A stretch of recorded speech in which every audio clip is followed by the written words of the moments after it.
This is part 3 of a series of homilies that I've titled The Catholic Moral Vision, where we're addressing topics regarding morality, how to evaluate difficult moral questions, and the Church's teaching on social issues and politics. And last week, I talked about objective versus subjective reality to sort of set us up for what we're going to be talking about this week. I basically reached the conclusion that Catholic morality is both objective and subjective, meaning that in terms of laws and consequences, those things exist outside of ourselves, and so we call those objective. Whereas our experience of those and the choices that we make, those are subjective. We respond to morality as individuals. And that's where I left off, which sets us up perfectly for the next topic that we're going to talk about today, and that is the topic of moral relativism.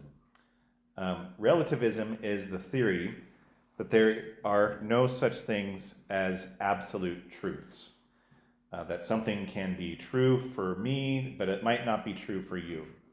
And moral relativism applies that philosophy to morality.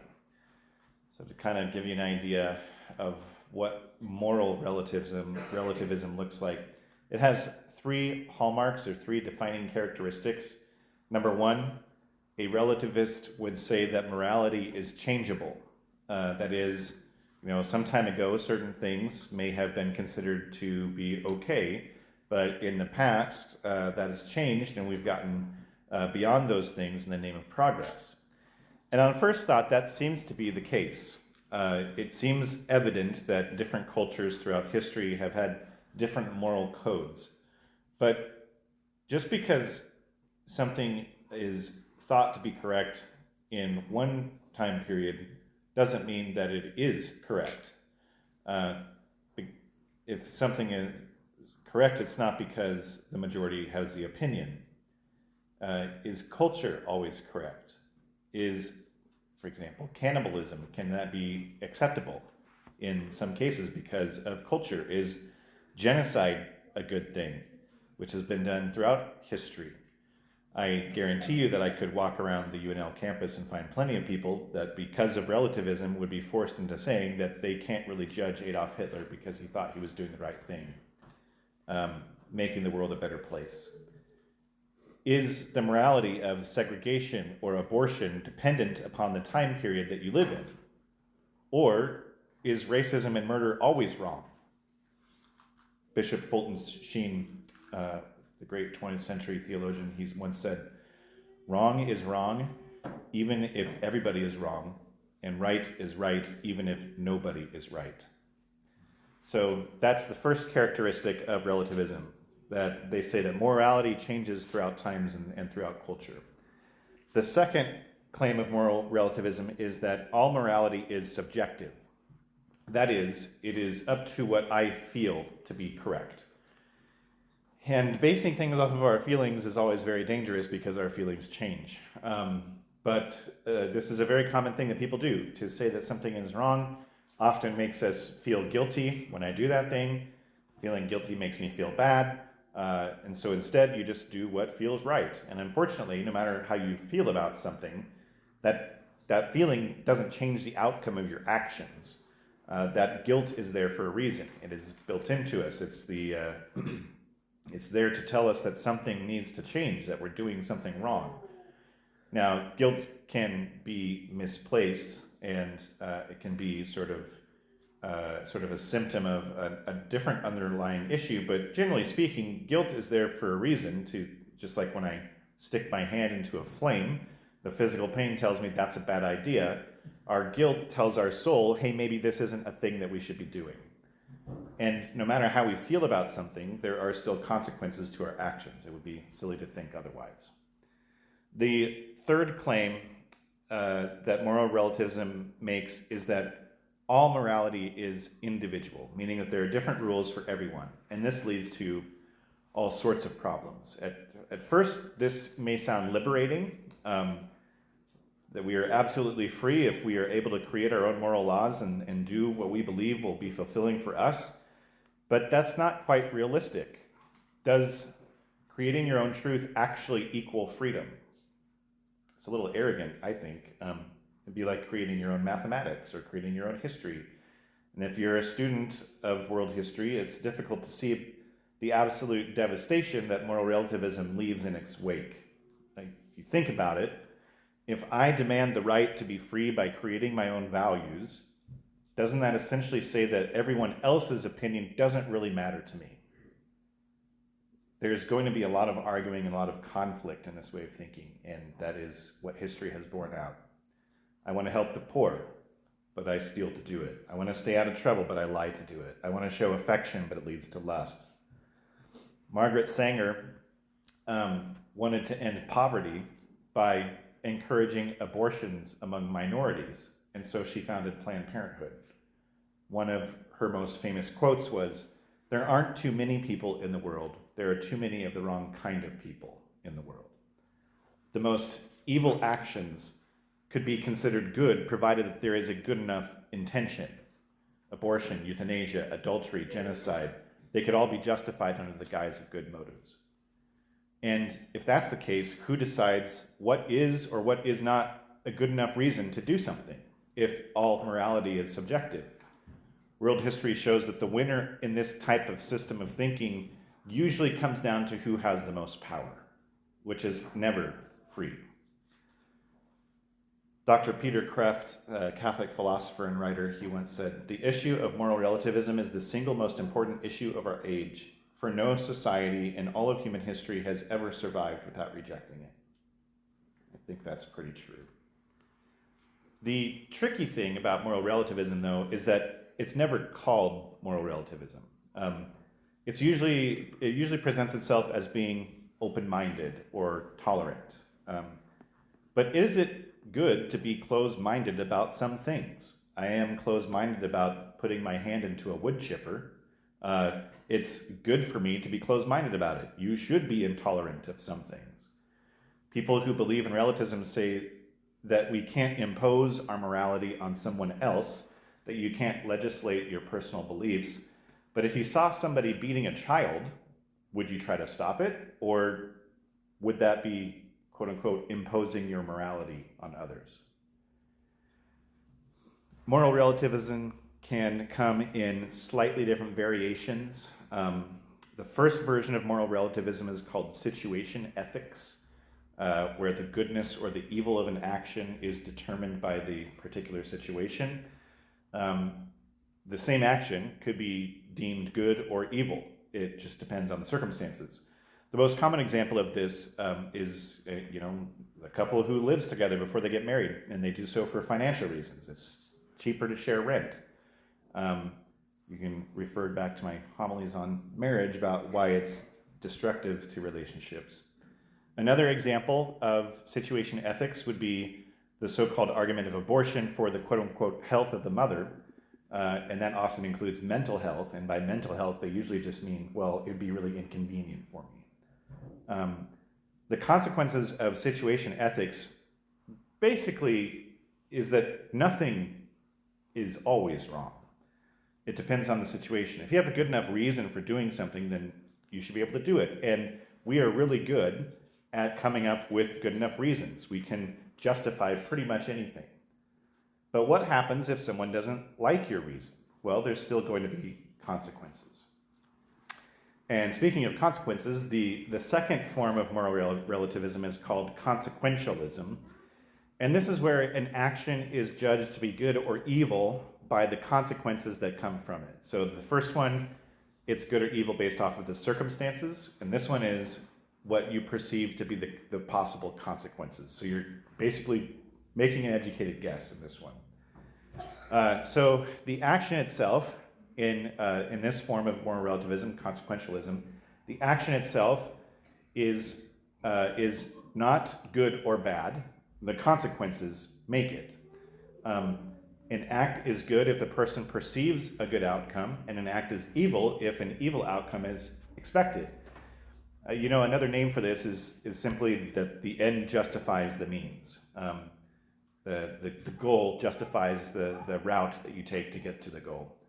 And so an otherwise evil act becomes morally permissible as long as, quote unquote, nobody gets hurt, or if I can get away with it. For example, adultery is wrong only if someone gets hurt, the spouse, the kids, or the marriage. It would be okay if it brought about a certain fulfillment, making an adulterer a happier person. Another example of consequentialism is that, euthanasia is okay, doctor-assisted suicide, because the person is being relieved of suffering. And in many cases, people don't take into account all of the possible outcomes because it's not possible to do so. The so-called positive results are usually just excuses for some sort of self-satisfaction or to avoid some sort of uncomfortableness. And they do, in fact, inflict a great deal of pain on others that they don't perceive. Also, nobody does something desiring an evil outcome. If you really think about it, even people who seem evil are only acting to do what they believe to be the case, believe to be true, to have an outcome that they desire. So any action can be seen as having a good consequence in that light. The third type of moral relativism is called proportionalism. So this one is a little bit more honest than consequentialism because it's saying, well, this action will have both good and bad consequences. And so what I need to do is figure out the proportion of good to bad and act according to that. This is the most common type of moral relativism. We fall into it all the time, even very good Christians. So in proportionalism, you say the morality of an action is based off of its good and evil effects, and action is good when, in the person's opinion, the good effects outweigh the evil, and something is bad when the evil effects outweigh the good effects. Examples of this would be like, bombing citizens to end a war quickly, aborting a disabled child to spare it from a life of suffering, or saving the family from the emotional and financial burden of caring for a disabled child. And it's pretty easy to see where this can go wrong, because the key phrase to proportionalism is that the actions are justified because, in our opinion, we think the good outweighs the evil. So there's no constant, there's no actual way of measuring that. It comes down to what the person thinks is true. And anybody can have any opinion on anything. It's always easy to come up with a reason for doing something. Like I said, in promoting abortion, Margaret Sanger was attempting to eliminate poverty. The final type of moral relativism is called legalism. Legalism is simply where a person believes that if it's legal, then that means it's moral. And this is where politicians do this all the time. They'll say something like, I personally don't think that abortion is good, but it's her choice and it's legal to do it. So I don't get involved. And that's fraught with disaster. Once again, using the Hitler analogy, Hitler and the Nazi Party were voted legally into office. He didn't do anything illegal in obtaining that power. And we fight against things that are illegal all the time. Abortion, adultery, fornication, and those things aren't legislated. So it's not a matter of illegal versus legal. I suppose that you could summarize all of moral relativism by saying essentially that moral relativism focuses on values over laws. Values are something subjective rather than objective. Values differ from person to person. My values, your values, society's values. Many people prefer a morality that is based on values because we have a built-in moral compass that it's often off of true north, but we see that there's a need to have some sort of guiding factor. And so we turn to relativism. However, morality without absolute objective laws, laws often tell us, what we were made for if they are just laws. We're talking moral laws, not legal laws. But real morality, it's not about to do as you want, it's to do as you ought. And unlike values, morality isn't like an option, it's obligatory. And the outcome of moral relativism is that if we're consistent, then the same principles we use to justify something like abortion can also be used to justify things like the Holocaust. Many people reduce morality to being nice and to not doing harm to anyone because it's just a lot easier that way. But the consequences, if you think about it, you're basically telling people to have no direction or motivation, to follow the crowd with the loudest voice, and it leaves people with no compass. Why do so many people argue for relativism if the consequences are so bad? And the truth is that for the most part, people usually only apply it to things like sexuality. Most people agree that sticking your hand into a fire or wood chipper is a bad idea. But when it comes to sexual issues like gender or attraction or free love or birth control, those are very personal issues, and so we take them very personally.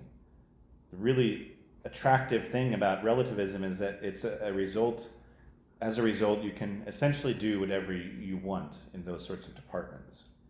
But in the end, it does collapse on itself. Because when you say that nothing is absolute, that it's all relative, well, that in itself is an absolute statement, so it's logically false. And once you say that nothing is certain, nothing is for sure or right or wrong, you basically rob all meaning from life. And what's the point if that's the case? You tell everyone that their feelings and opinions and experience don't really matter when you say that everything is relative. Because if everybody's right, then it means nobody's wrong. And if nobody's wrong, that means nothing is true. It robs us of the joy that God wants us to live with. Joy is simply not possible without meaning. The secular world leads us in that direction, and it makes us more easily manipulated. It fills us with anxiety. It casts a fog of confusion on us. But with God, we can actually turn to God and see him as a solid foundation for things like what we ought to do, our morality. He teaches us that there are moral absolutes, that some things can always be wrong no matter what our opinion or the situation might be, and that these laws are in place for our own good because he is the one that designed us, and that they are actually self-evident. Just by the fact that there is a debate at all on these things shows us that most of us believe in some kind of moral standard. So, how do we avoid all the problems of relativism if it is a system of morality that ultimately fails? We'll talk about that in future homilies. But to basically generalize, we have to turn to a system of morality that is based on something that is solid, universal, unchanging, and it applies to everybody, regardless of how they may feel about things or when they lived. And so that's why the Catholic moral vision is based on three things. Number one, human nature, because it's common to all of us. Number two, human reason, because we were given the ability to apply truths to practical scenarios. And three, the Catholic moral vision is based off of divine revelation because we believe God to be trustworthy, as I mentioned last week. And this is what we'll be exploring in the future, the Church's response to moral relativism based off of objective moral reality on these three principles: human nature, human reason, and divine revelation. And, there's some responsibilities and challenges that come with a morality that is based on those things. God's worldview may bring us great demands, but it also brings great clarity. And clarity in the world that we live in can be quite refreshing. It's liberating. And it's in this clarity that we discover that everything in life has meaning, that every moment is impactful, that there must be truth, there must be absolute truth. And here are the truths that Jesus teaches us in today's gospel. Blessed are the poor in spirit. Blessed are they who mourn. Blessed are the meek. Blessed are they who hunger and thirst for righteousness. Blessed are the merciful, the pure of heart, the peacemakers. Blessed are the persecuted. That is the moral law that God proposes. And if we look at the events that are happening in the world today, how many of those actually check that list off? These are the truths that Jesus reveals to us, and we know them to be true because Jesus said, "I am the truth."